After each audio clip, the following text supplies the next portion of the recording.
Good evening, everyone. Welcome to dtalks or Disruptive Talks on Literacy and Education. I'm your host, Mashood. We continue to bring you ideas and personalities, change makers, and leaders in the area of education who have helped transform how education is transacted, the how we are able to achieve on a very large scale uh, the outcomes of what quality education should create.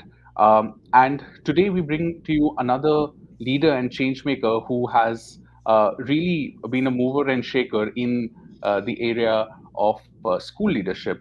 And here, uh, presently, he is heading and leading Global School Leaders. It is an international organization that is looking at transforming school leadership. Uh, the speaker today, he has also been one of the leading figures and founders of the Indian School Leadership Institute, ISLI.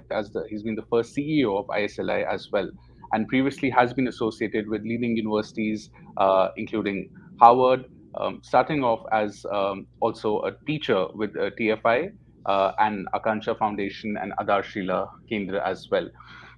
So it is an absolute honor for us to welcome Mr. Sameer Sampat in today's talk on the topic how school leadership can help improve literacy outcomes for students. And it is something which is a new perspective that we are going to have here at the Disruptive Talks Forum.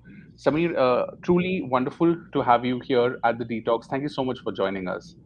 Thank you, Mashood, for inviting me on and for having this series on this very important topic of foundational literacy and numeracy. And I think I'm really keen to share my thoughts, but also learn from the other folks that you've had on here.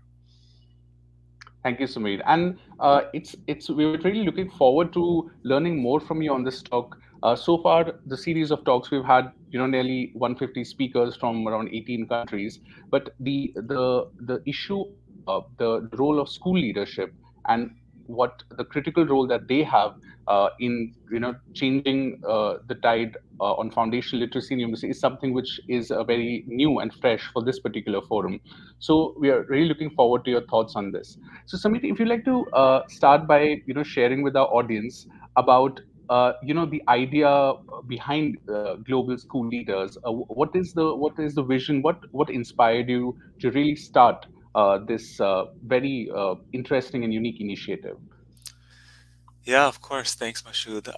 It really the impetus for this came from exactly what you just said a minute ago. That this idea that school leaders have a role to play in improving outcomes for children is one that feels new, and to me, from a lot of different perspectives, that was really kind of quite shocking, actually. So, I started my career as a teacher, as you mentioned, both in the U.S. and in India, and I saw that. In my own journey as a teacher, where particularly those early years where I was quite struggling to really kind of deliver for children, it's a very difficult job.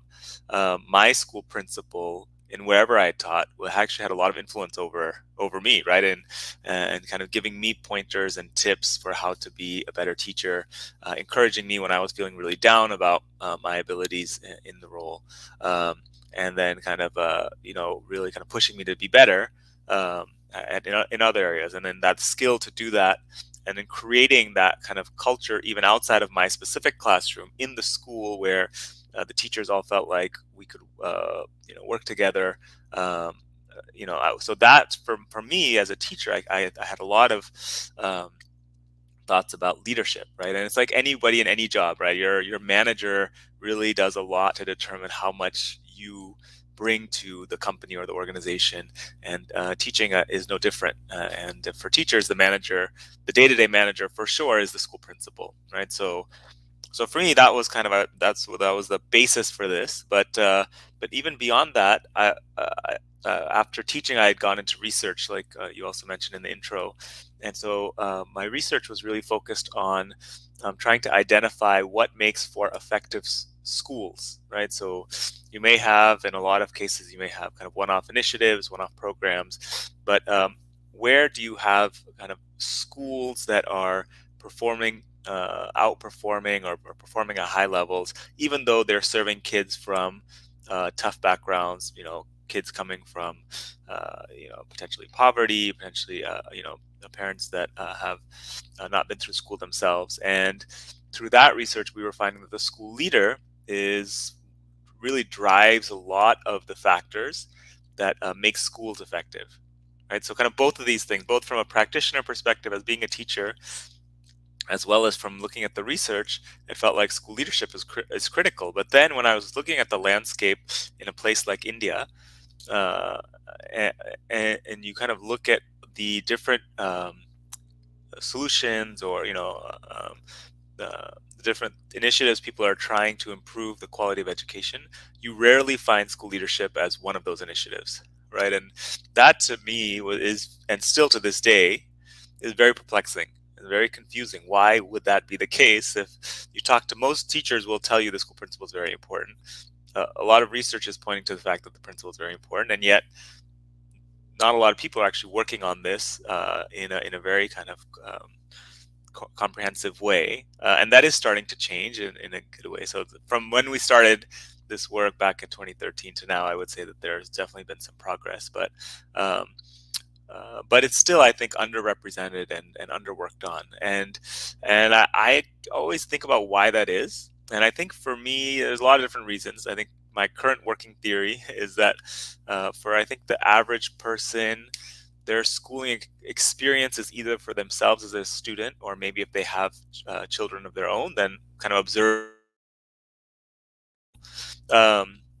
And if you look in both of those scenarios, your interactions with the principal are ideally minimal, right? So if I'm a student, ideally I see the principal on the first day of school, and then I don't see them until I graduate from that school. And if I see them in between, then something has gone wrong, right? So that's the kind of the mindset of the principal, is like, you only go if you're in trouble or something like that, right? So whereas the school principal is actually doing a lot of things behind the scenes to really put the teachers in position to be successful with the children, and that is, I think, often lost on folks that are not really deeply integrated into schools and understanding how they function. So the impetus or the origin of the idea was this, exactly what you mentioned, is how do we get school leaders to be more on the map and more understood as kind of key change makers alongside teachers and others and parents and policymakers, but kind of have school leaders have a seat at the table, as it were. Thanks, Samir, for sharing this vision. And it's definitely a challenge here in India, as you did mention that there often seems to be a disconnect between the what's happening inside the class and what leaders bring in, and often there is a large perception that leaders are more to do with administrative responsibilities, ad hoc, busy with a lot of ad hoc administrative responsibilities as well. Would you like to share a bit more about how global school leaders, the organization, you're working in several countries, across the world.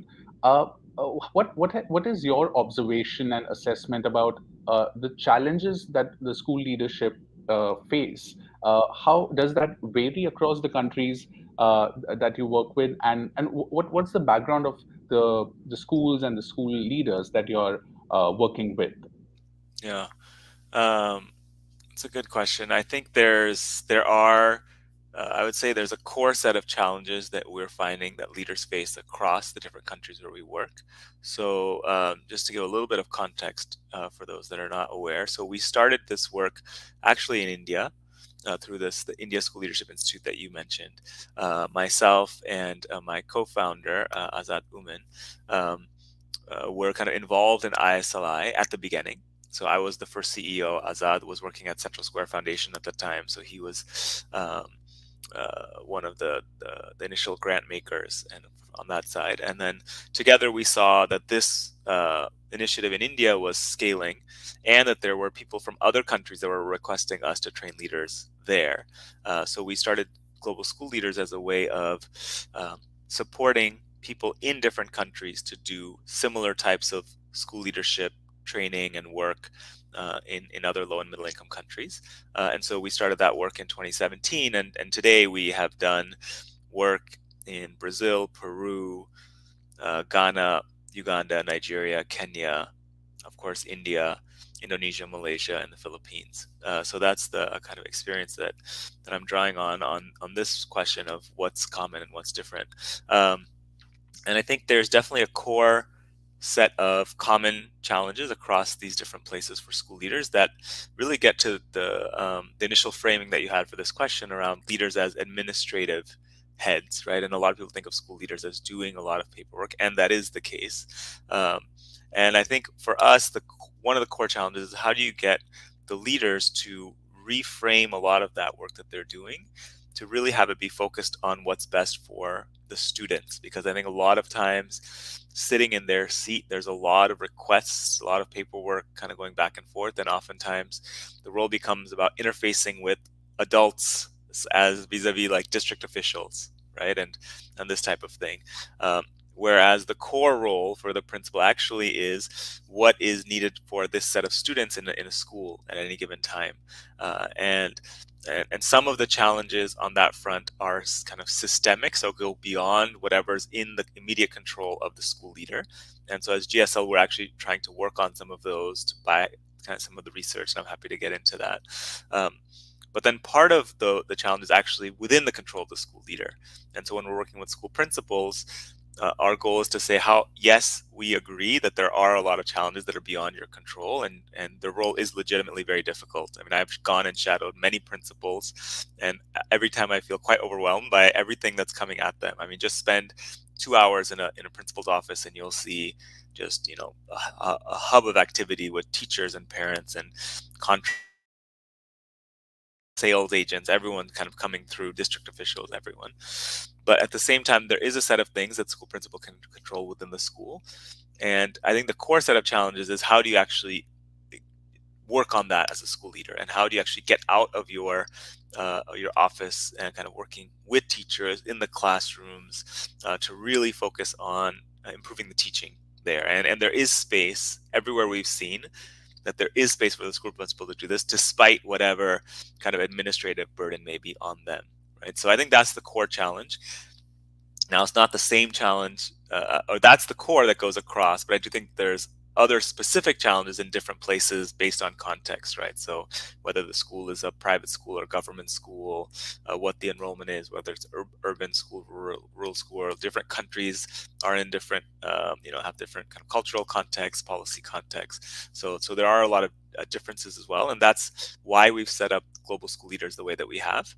It's not that we have kind of one training program that all the countries use, and there's this kind of traditional model of where people think that we are a design organization and the partners we work with are implementing partners, and that's not what the relationship is. It's really us and a partner in a country working together to think about what is the design of a training program that's required for that context, and those partners that we work with are independent of GSL, and so they have that kind of their own leadership and their own kind of thinking about the different contexts. And our role as GSL is to get each of these independent organizations to all learn and talk from each other in a kind of improvement community, right? A network of organizations that are all sharing learning, the way that maybe the different research labs that are working on trying to figure out Omicron are all sharing ideas. That's kind of our idea of what GSL is how do you get the different organizations working on school leadership to all share ideas in a quick, nimble way. Um, it's really exciting to learn about this particular model. And you talked about these learning communities, and it seems like because of there is like a global kind of an outreach that you're also having. Um, how what has been like, would you like to share some successes of GSL and your previous initiatives where your team has been able to kind of create these opportunities for school leaders to kind of be part of these communities? What do these communities look like? How do they interact with each other? And any learnings from these experiences of the learning communities? Yeah. I'll talk to you about the maybe the first one of the first groups of school leaders that I worked with myself, kind of very directly in India, in Delhi. So we were just starting out. It's one of our first groups of going through a training program, and um, we were working with a group of about 20 schools in kind of like Selampur area, East Delhi, and these were all low cost private schools. Um, and these schools had all, in this case, they had all decided to kind of opt into our training program, right? So these were schools that were already kind of a little bit more motivated. The school heads, they kind of were already really keen to learn. Um, and so when we did these trainings, so we basically did two types of training um, initiatives with these schools. So one was we would bring all the schools together roughly once a month for a workshop. Okay, and then once a month, one of us would visit the school and go through a kind of one-on-one coaching protocol that would last the whole day. That was a mix of sitting in the principal's office and kind of understanding their plans for the school, but then also kind of going out into classrooms and observing to see what was happening and to kind of then understand what the principal wanted to change in their schools and kind of work with them on making a plan for that change. Um, and so what we found through that initiative is that we would have kind of content and coaching. Those are what we call those the workshop and then the coaching. And we were finding that during the workshops, oftentimes the principals during like the chai break, they would really get a lot of value from the in between time, right? So learning from each other, right? And oftentimes it would be really hard as a facilitator when you're in a workshop to get the principals back into the just back into the training, right? Just like when you're teaching.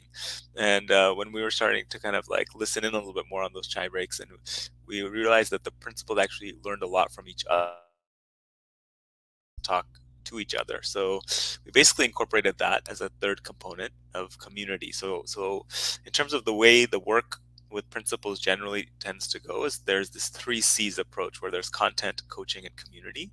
Um, so content is those workshops, coaching is the one-on-one visits about the specific school sites, and then the community is where the principals all come together and share learning, both kind of in person, and then obviously now through COVID, there's been a lot virtually that's happened through WhatsApp groups and then things of that sort. Um, so we find that this is what principals, really they kind of need kind of a comprehensive approach like this. So I think a lot of times when people say training, nobody really likes training because the vision is like you sit in a room, there's somebody on at the front kind of running through a bunch of almost announcements, and everyone else is just sitting in the back and maybe writing something down or whatnot. But for us, it's there's a lot of different ways that this training is transacted, and even the training workshops are not somebody sitting in the front and talking at the group. It's more interactive, participatory, and very much even practice based, right? So the principals are in the sessions practicing certain kind of skills, like how do you give feedback to a teacher in a workshop. So that's what it looks like at the principal level. But we also work with organizations that work with principals, right? And there's another kind of network, so it's kind of like very layered, right? But even those organizations all need to learn from each other of how to best kind of engage principals. And there we have different people in the organization speaking with each other regularly. So the CEOs of the organizations are all coming together to share plans about strategy and growth, and then all the people that are designing the trainings for principals are coming together regularly to discuss what they've learned about what effective design is. And all the people who are trying to understand if that training has been effective, kind of all the data people in those organizations are coming together to share about what data they're collecting and how that may be informing their practice and not. So now as GSL, our role is more in the second network, much more of like how do you actually really get these organizations to all speak with each other, although of course it's all rooted in the work that's happening with the principals. Right. It's it's quite amazing. Thanks, Samir, for sharing these ideas. You talked about the two points, important points which you mentioned, which was one was that this you're trying to kind of break this. traditional idea of capacity building and training, of like people sitting in a room and then listening to theoretical debates and jargon, but you're like really opening up the field by letting by democratizing learning in a way. And it's not just that there's a trainer or a someone who's with more knowledge trying to kind of help transact that information, but it's more of peer learning and learning by discovery and realization. um, how do the school heads that you work with, when they go back to the school setting, right? They again are facing the same challenges, the same structures. Again, the expectations from them, from their own people who are sitting above them in the hierarchy, unfortunately would not change. But what has your observation been, that when principals go back from your programs, how do they approach the same problems and the same ecosystems which they were embedded in before the training? Any thoughts on that? Yeah. So I think there's a couple of different things. So I think one is just the fact that the training is structured that the way it is. I think is something that the principals really spurs action, right? Despite all the same challenges, right? So a lot of times principals are used to going to a training. You go for 2 3 days, and then that's the end of it, right? And it's like, okay, done, right? And then next training is like, whatever, another topic, different thing. Whereas the fact that these are consistent kind of workshops over the course of a year, 2 years, 3 years, and not only am I kind of going to this regularly, that someone's coming to my school, and that same person's coming to my school this month. They're going to come back again next month. So I think a lot of times what we hear from principals is, "Oh, we didn't realize that you were actually going to come and then come again and then come again," right? So I think that the fact that, and then that kind of builds in this almost soft accountability where the principal says, in November, okay, I'm going to work on, observing, these teachers more frequently. And then in December, somebody comes back and says, did that happen or not? And then, at some point they realize, okay, I need to do this just for my own, because I'm the one that suggested this for my own growth. So broadly, I think that, and thinking about how we can have education systems oriented towards delivering that without the kind of need of the NGO support, I think is a really important piece of work. But kind of specifically to what the principals actually experience, I think you're right that the same challenges are there. And I think the main shift that we see initially with the principals is that they start orienting themselves towards students and their learning much more, right? So that's what I was saying initially. I think at the beginning, not that they're not, they know that that's important. That's why they've gotten into the profession in the first place, most of them as kind of people who've come through the teaching ranks. But it's just not, it's hard to get lost in the day to day, right? Like kind of all of us, right? In our jobs, if you're just stuck in your day to day job, sometimes it's hard to think, oh, why am I doing these detox again? What's the big picture I'm trying to accomplish, right? And you're just kind of stuck in like, okay, I need to record, I need to do this, I need to do that. Whereas, and the principles, that's what happens, right? Oh, I need to get this form done and that form and this. And then the way that we kind of approach the training is to say, okay, yes, but what is that all in service of? Okay, why is this all important? It's because you're trying to educate these children, and that's the core. And so make sure that that's the focus. And I think that really comes through very strongly at the beginning, to say that helps them reprioritize, to say, okay, maybe it's okay for me to spend a little bit more time in classrooms with teachers, giving them pointers and tips, right? And so I think we do see that shift happens, that principals do start to shift their practice, which does lead to teaching change and student outcomes improving, and this type of thing. Um, we're obviously trying to do always collect more data and better data and more rigorous data on this. But when we talk, like when I talk to principals, I do think they mention this as a kind of core shift that happens within them internally, of this focus on students and what's best for them, and then that kind of leads to a lot of different types of initiatives that are focused on really improving the teacher quality that we see coming out of these trainings. So and then this is where some variation happens. So some schools are really focused on using data more effectively, right? So how do we understand, for example, the literacy levels of our children in the early grades, right? So we've had schools kind of take that on to say, okay, can we do simple tests to understand which of our kids can read at what levels, and then track that over time.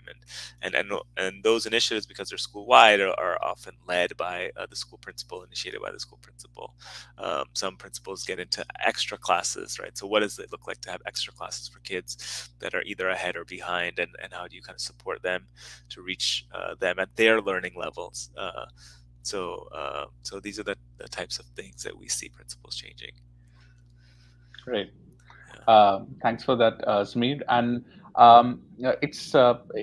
another, it's another challenge on like how, I mean, education, the ecosystem, or, and I mean, if we, for example, take the case of India, for example, it's a huge beast, right? The whole education system. There are so many levels of administration, bureaucracy, and it's quite amazing. And how the government public education system actually runs on such a huge scale. And of course, it brings scale also brings its own challenges as well. I was having recently a conversation with a district magistrate in one of the districts in Uttar Pradesh, and he said that, okay, our state has this big foundation literacy numeracy mission, and we've spent 2 years on developing the academic content, etc. Everything's reached the schools, but our teachers are not implementing it, right? Where he pinpointed it was that, uh, how do we motivate school leaders so that they are motivated to get things done on the ground? So you talked about school leaders, and how do we ensure that we make, say, school leaders responsible or kind of accountable for learning outcomes as well. But a school also has so many different learning outcomes to deliver, right? I mean, you have the foundational literacy numeracy stages, but then there are schools with which are much larger, and several outcomes have to be delivered. Uh, how does GSL approach this challenge of this plethora of learning outcomes that need to be developed? How does a school leader, how are they oriented to decide, okay, these are the outcomes that I'm going to prioritize, because otherwise there's so many outcomes, and the principal might not be an academic expert also on all these. Your thoughts? Yeah, no, I think that's a great. I think that's a great point, and I think there is a lot on the plate of school leaders, right? So, we always are just kind of in awe of how much they take on and the different things that they're driving towards. I think where we always start is with the school leaders actually, and getting them to identify what they think is the most important, right? And almost all of the times that we're doing that, I think the school leaders do have a pretty decent sense of a good starting point, because none of this is science, right? So even even if someone was an academic expert, if you said, okay, here are the 20 outcomes that you're working on, pick the pathway to get to all these 20, different experts are going to say different approaches. And I think for us, we find that the school leaders actually have a pretty decent sense. Most of them, they have a pretty decent sense of how do you actually, where's the starting point, where's the kind of core, particularly when you get it really focused on students and their learning, right? And yeah, I think I think some of what the challenge is at the beginning for us is to get the goals to be focused on the students, right? So a lot of times when we are just saying, okay, initially start setting goals, I think school leaders set goals that kind of are outside the domain of the students, and it's more about like, you know, how do I respond to this official in this time and this type of thing. And then we're saying, actually, let's really focus on what is required in the school. And then I think that's where a lot of the drive comes from. And I think there is something to be said about how do you get the school leaders to set goals for themselves and then track their progress against those goals, and then get some data to see if they're making progress or not against what they say, right? So I think these leaders are leaders, right? So they just like again, in any company, you'd want your leaders to have a good hand in setting the KPIs for themselves. I think the school leaders uh, should be kind of really driving a lot of the goal setting. Now, of course, uh, I'm not saying every school leader is perfect. There's definitely a few that we've come across that you wouldn't want them to be setting their own KPIs, right? Or like having a big hand in that. But I think that's maybe a 5-10% of the group. And I wouldn't want to kind of have the whole policy revolve around that. I think that's a separate thing that needs to be kind of governed separately. But I think the other for the bulk, a majority of the principals, they actually have a decent sense of what's happening in their schools. Right. And you raise a very important point about data, and in a way, you're helping build these research-oriented affinities in the school leaders as well, right? That building in them curiosity that okay, whatever I'm doing, whatever actions I'm taking, what am I? What are the outcomes, right? And make decisions based on evidence. Could you share some examples with us of how GSL has been able to kind of help school leaders create these evidences? What do these data collection tools and activities look like? How is it analyzed? And what has been the experience of school leaders with respect to these data analysis exercises? Yeah. There's a bunch of examples I could give. Maybe I'll give a more recent one during COVID, actually. So um, there was a set of schools we were working with in Telangana, and during COVID, they were keen to continue learning, as schools were shut, and in some cases continue to be shut, right? Um, and so I think initially there was a lot of different ideas thrown around how to actually make this happen. Our partner that's working there, Alokit in India, they thought they had done some kind of initial work, kind of calling kids at home, helping the school leaders call kids at home to understand how much learning loss was happening, right? And they started seeing initially that there was some actually interesting you can get a lot from just calling a student at their home for like 10-15 minutes, and the student also gets a lot actually if they get a call home from their school, kind of encouraging them and asking them about how things are going. um, and so then we said, okay, is there a way to kind of systematize this and do this more rigorously? And so we as GSL, we had found this organization in Botswana in southern Africa called Young Love, and they were doing this work, a very kind of in a very structured approach to call home to students, right? And they were finding that was actually really helping keep learning levels up in basic numeracy and literacy skills. So we connected the Young Love with our partner in India, Alokit, who works with the school principals, and together the two of them worked on creating an initiative where the school leader would work with the teachers to get the teachers to call students at home and send text messages, and the data they collected through that was very structured to kind of see, okay, in the cases where students were getting a call home, what were we seeing is the change in their kind of learning outcomes compared to kids where we weren't able to give them a call at home. And they did and I'm simplifying this a lot, but there was different ways that they did this to figure out who gets the calls and doesn't, and this type of thing. um, and I think that whole exercise to say, okay, yes, we're trying to do learning during the pandemic with schools closed, but I don't think a lot of schools really thought about this from a data oriented way, right? I think people were just trying whatever. And I don't know in your experience in the detox what you've heard, but this I thought was quite unique in that the school leaders were not just trying something, but they were trying to actually document in a structured way the data around if this was working or not working, and that actually showed quite a big uh, change, right? At that school, students who were able to get calls home, who are engaged in this way, were able to learn numeracy skills, even as schools were closed over the past year, almost 2 years now. And so that's kind of one example of how you can get school leaders to kind of structure data around something they probably were already going to do. I think most schools had tried some initiative to engage children with learning at home during COVID. But I think getting the school leaders to then say, okay, how do you actually collect the information about whether it's working or not, and what the reactions are, and whether the kids are learning or not, that actually made a big difference in understanding just how useful this approach was, and now we're looking at how do you kind of do this in more schools, and even maybe do some version of this when schools reopen, because this individualized support that you get via phone call is very different than when the teacher may be teaching 40, 50 children at one time. And how do you kind of use this new kind of channel that's been established, even in times when schools open? That's truly amazing, and you really helped address one very important point, which was discussed by some of the speakers at the detox, which is that often the data from whom the data is collected do not often get to see what the data is, and it's often like the collection.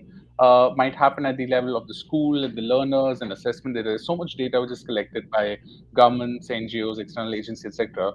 But the teachers and the school heads often don't just get to use that data or kind of make sense of that data. But what you're talking about here is building that capacity within at the very local level to collect micro level data, but and also use it real time to make sense of things and improve outcomes. So that's truly an important, powerful point that you made.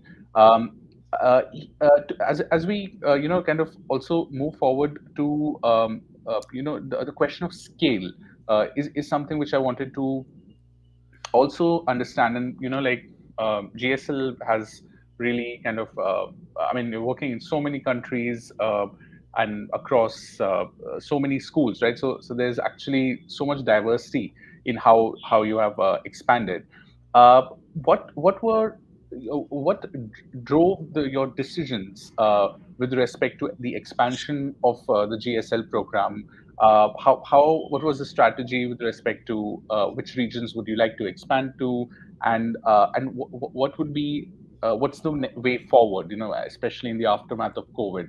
Uh, I mean, it's a big question, but you can take your time to break it into three Well, parts. no, the reason I laugh is because I don't think we've been so strategic. Actually, it's more.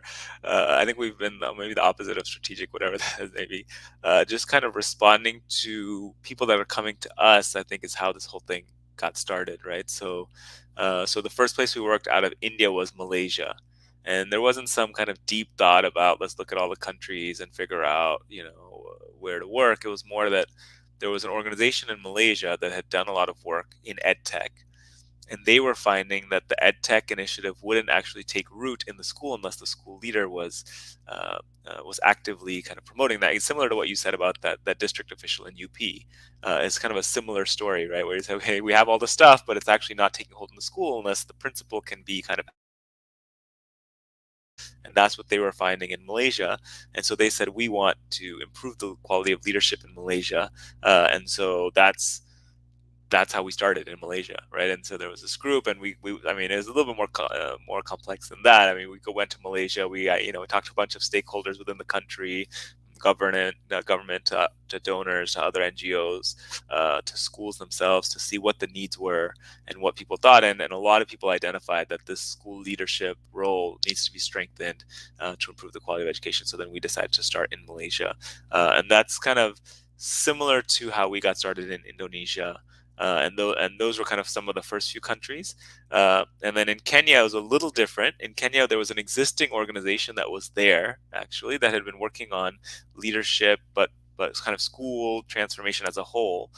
But they had worked in some 50 to 100 schools in their first 10 years, and they were saying, I think we've learned a lot, and we want to scale up the school leadership component of our work, and can we work together with GSL in a collaborative way to kind of co-design a program that just takes the school leadership part of what we're doing to scale. And so that's how we started working in Kenya. So that was kind of the initial kind of expansion outside of India, was to Kenya, Indonesia, and Malaysia. And then from there, there's just been more kind of just more people that are interested in working on leadership, and because our model is really focused on empowering people in country, that allows the network to grow in a way, I think, more quickly. And so so since like during COVID, we found that there were organizations that maybe don't want to be focused on school leadership, but they still are working with school leaders. So maybe it might be a school network or a private schools association or things like that. And so there we said, okay, how do we kind of give you some tools that you can use to then work with your school leaders on that? And so there's kind of a second layer of folks that are focused there. But for us, I think it's really all about how can we leverage leaders to improve learning levels of students. So in places where people are focused on that, then we're open to kind of considering how we can partner and support their work. Um, Samir, it's truly been like really refreshing to learn from the ideas and the experiences that you've shared today about GSL and school leadership. And you here again we in the disruptive talks, a lot of our focus has been on governance, about pedagogy, about the different types of curricular approaches that we need to use, but community engagement. But it's really the school leaders who hold the whole school uh, together, and there's such an important link and such an important fulcrum uh, in kind of helping ensure that the outcomes that we are trying to achieve through so many different levels, at the policy level, the curricular level, at the teacher training level, they're really kind of an anchor to ensure that these things really work out at the school level. And it's been truly wonderful to learn from you on this talk. And we hope that all those who are watching this live and who will be also watching this video in the coming time also take back some of these very important ideas that you've raised about, not just, I mean, we need to change this mindset of school leaders being, postmen or, postwomen of just kind of carrying information from one side to the other and vice versa. But really, if they have, if you're able to build that motivation as GSL has, they can be true leaders, and research. They can have a research based approach to decision making, which is so powerful and so motivating for a school leader. So I'd like to thank you once again, Sameer, for joining us here on the talks, and we hope to have you again in the future as well. Yeah, no, thank you for having me, and thank you for starting this series. And it's a very important topic, and I think it's really great that you have this, because it really is takes a lot of different stakeholders to come together to share ideas to really make progress on an issue as big as literacy and numeracy. So thanks for your initiative on this also. Thank you.